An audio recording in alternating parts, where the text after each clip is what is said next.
Morning teacher. Good morning. ഇരുന്നോളൂ. എല്ലാവരും ഒരുപാട് അടുപ്പിച്ചടുപ്പിച്ച് പഠിച്ച മുഷിരിയാണ്. നമുക്ക് ഇന്ന് പുതിയൊരു പാഠഭാഗം പഠിക്കാം.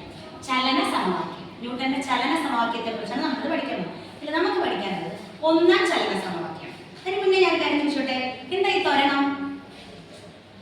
ത്വരണം എന്താണെന്ന് അറിയില്ല എല്ലാവർക്കും? എന്തായിരുന്നു? പ്രവേഗ മാറ്റത്തിന്റെ നിരക്കായിരുന്നു ത്വരണം. ബാക്കിയെങ്കിലും വേണമെങ്കിൽ സയൻസുകാരെ എഴുതിട്ടോ, ടീച്ചർ ഒന്ന് എഴുതി കാണിച്ചു.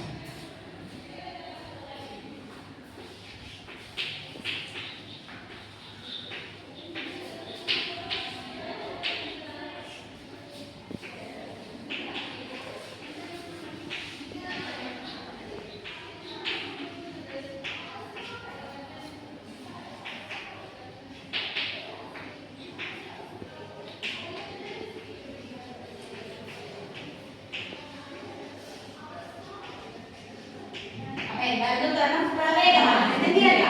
അപ്പൊ ഈ ത്വരണത്തെ സൂചിപ്പിക്കാൻ നമ്മൾ ഒരു ലെറ്റർ ഉപയോഗിക്കും. എന്താ അത്? എ ആണ്. അപ്പൊ നമുക്ക് അതിന്റെ സമവാക്യം അറിയാം. എന്താ? v/t. അപ്പൊ അതിനെ സൂചിപ്പിക്കുന്ന ലെറ്റർ ഏതാ? എ ആണ്. നമുക്ക് പഠിക്കാനുള്ളത് എന്താണെന്ന് അറിയാമോ?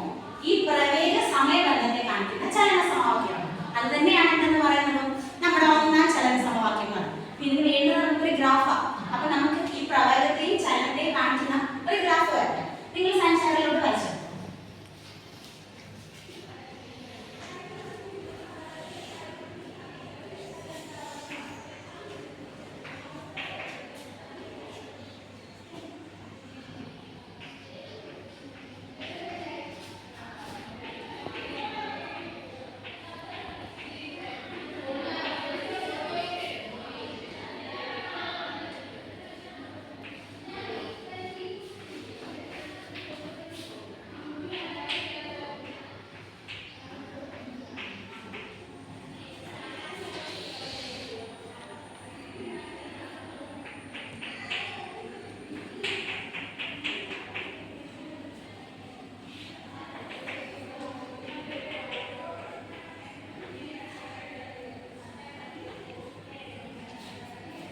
നമുക്ക് ചലന സമവാക്യത്തിലെടുത്ത സൂചനകൾ കൊണ്ട് മാറ്റിയെഴുതാം.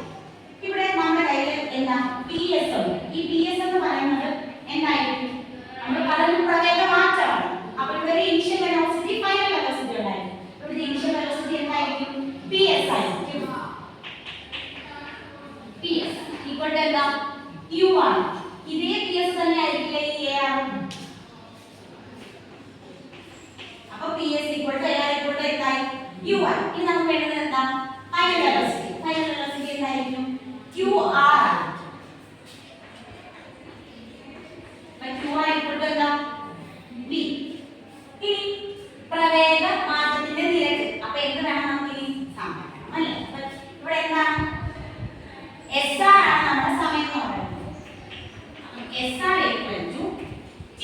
അപ്പോൾ നമുക്ക് അപ്പോൾ ഇതിന്റെ ലോഗ് ലിമിറ്റ് ഉണ്ട്. അപ്പോൾ G എന്ന് പറയുന്നത് എന്തായിരിക്കും? T2 മൈനസ് T1 ആണ്. പ്രശ്നമില്ലല്ലോ. ഇനി നമുക്ക് സമവാക്യത്തിലോട്ട് പോകണം. നമുക്കറിയാം എന്താണ് ത്വരണത്തിന്റെ സമവാക്യം?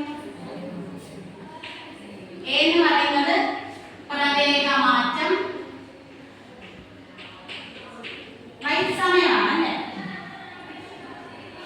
അപ്പൊ എന്തായിരിക്കും? QR മൈനസ് A ആണ്. അപ്പൊ ത്വരണത്തിന്റെ സമവാക്യം എന്തായിരുന്നു? പ്രവേഗ മാറ്റം സമയം. നമുക്ക് പ്രവേഗ മാറ്റം കണ്ടുപിടിക്കും. നമുക്ക് വേണ്ടുന്നില്ല. ഇവിടെ എന്താ? PS നമുക്കുണ്ട്. എന്താ? Q ആണെന്ന് അറിയാം.